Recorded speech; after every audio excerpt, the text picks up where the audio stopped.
سعاد وزير waxaan ku weydiinayaa waxa la kulanteen siyaasiga Cabdiraxmaan Cabdishakuur oo mar sharax madaxweyne soo noqday gudoomiye xisbi mucaarada ah wasiirna ka soo noqday Soomaaliya jawaabtu waxay tahay su'aasha weydiinaya waxay tahay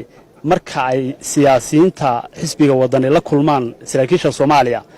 qayla ayaa baxda ila xukuumadda ka hadasha idinka markiina maxaa xalaaleeyay xukuumaddu ay la kulantaan marka wadani uu la kulmana حلالي وزيرك ويدين أنا لا كل ما يسول ما كل ما أنا وشكلنا مسوسون دوي ما شاهد كل عبد الناس ولا عم كله روح وقعتان عدو جي وصاحبك يرين مس يرفنين فرماشنا شغالين نص ما يصير شبهه أنا لكن سي البحر ماضي معارض كوده أيام الشيخ أنا معارض بانهاي معارض كانوا ويلنا وحبانو برينا سيدي لوغا تخصص لها فرماشنا كشغالين هادان هنعود يوحي حنا نغو خنبا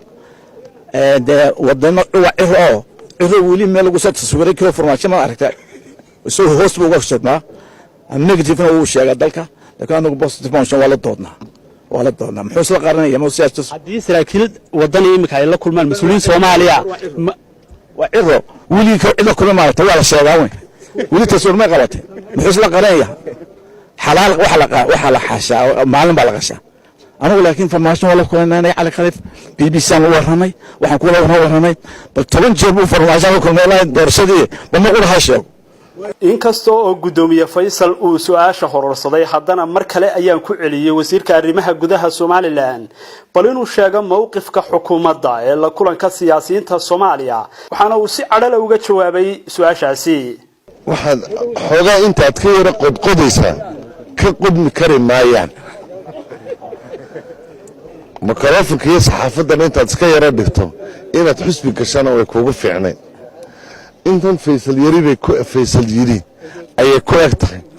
Soomaaliya jabhado hubaysan